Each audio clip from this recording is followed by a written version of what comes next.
how much longer you want to do this for? Oh, wow. Yeah, like what's your end game? Like this is And when you say this, what do you mean by this? I would say covering the sport of mixed martial arts, or just Okay. covering do journalism, right? As you know, we talk behind off camera when it's like, hey, we always gotta, not come up with the concept, but find new guests, talk to this guest. This one didn't get back to me, all that stuff. There has to come a point in time where you're like, fuck, man, you know what? I think I don't want to, try to reach out to this person. Obviously, it's Yeah. always nicer when you hit me up. It's like, I got you. I got you. Best feeling in the world. Yeah. Best feeling in the world. I hit you up. I got to share some stuff around. I got you, right? Like, that's not the case for every single person we want to talk to, right? So there has to come a point in time deep down inside where it's like, I'm going to do this for another 4 or 5 years and then I'm good. I think I'm going to drive off in the sunset, hang out with the wife and kids, maybe jump into basketball, maybe cover football. What's your end game? Like what? I feel honestly, man, like I say this from time to time, if it ended tomorrow for whatever reason, God forbid, I would be incredibly disappointed because I feel like I just got started. Honestly, I feel like that's true. Yeah. I feel like I just got started, man. Yeah. We started Uncrowned a year ago, and I feel like Uncrowned is like the culmination of everything that I wanted. It's my team, it's my content. I own the IP, I own the channels, the YouTube channel, the pod feeds, all this, and we're just getting started. We're only a year old, so this is the beginning of a whole new chapter. And now we're starting to do these Uncrowned films, which I'm very excited about. We did that last one, the bare knuckle fighting, the BKFC. Beautiful. I loved it, and that's where. Continue. I don't want to cut you off. No. That means the world to me, and it was funny because I went to that event, and that was the first one that we did. We've done 2 since, but they haven't come out yet, so we have them in the oven, so to speak.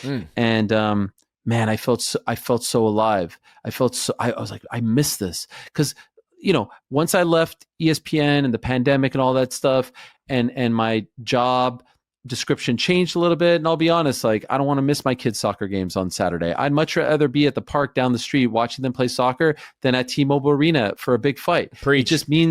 It just means more to me right now. And I know at some point they're going to get older, and maybe I want to go back in 6-7 years when they're off in college. But right now I want to be there for my daughter's, U9 soccer game. Yep. So anyway, I still miss it. So like going to that BKFC show, like the feeling I felt afterwards, it was hard to describe. I was like, wow, like seeing the fighters and interacting with them before and after, and the emotion, and they were very kind to let us do our thing. And I was like, I missed it. And Uncrowned Films was the fourth pillar of Uncrowned that was missing. Like when we started Uncrowned, we had the .com with the great writing, Chuck Mindenhall and Ben Folks and Shaheen Al-Shadi and Elliot Warsaw. And we're covering MMA, boxing, and pro wrestling because I feel like there's no great unbiased combat journalism out there, and that's what uncrowned.com is. And then of course we have the studio shows, my show Monday through Wednesday, Boys in the Back on Thursday, The Crack on Friday. Watch parties, post shows, that's great. We got the pod stuff as well, the audio, that's great. But we were missing the out of studio, boots on the ground, getting a feel for what this is. And I've been wanting to do, like I've done the event, like the interview with me and you backstage. Like I did a million of those, but I wanted to put together, I want to cover stories. I want to cover event. I want to cover promotions. That's why I called it What is BKFC? Because I want to go to KSW. What is KSW? Who are these people? Why is it so big? What is Octagon? Yep. What is Ryzen? I've never been to a Ryzen event. What is Fight Circus? What are these things, right? These other non-UFC promotions, there's a million of them out there that are fascinating. Who are these fighters? Why are they doing this on a Saturday night? All this stuff. And I want to tell stories about weight cutting, and I want to tell stories about PEDs, and I want to tell these kinds of stories about officials and regulations and all this stuff. I want to do proper journalism, boots on the ground stuff. So that's going to be the fourth pillar that has reinvigorated me. All to say, I ain't going nowhere. Like I feel like I'm so alive, and my job has changed, and I'm not following the circus like I was back in the day. And I don't say the circus disparagingly. The circus is what pays the bills. Like I love covering the UFC. I don't want the UFC to go away. I don't want them to fail. This is great. But I want to be able to do my show in the studio, have the long form interviews, talk to the people, all that stuff, but also go out on the streets and do things as well.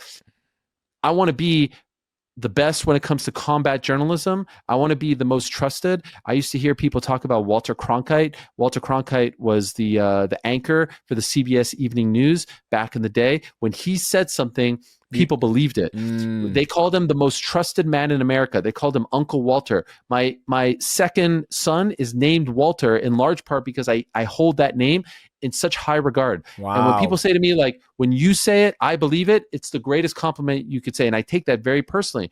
But you know what? I want to be that in every walk of life.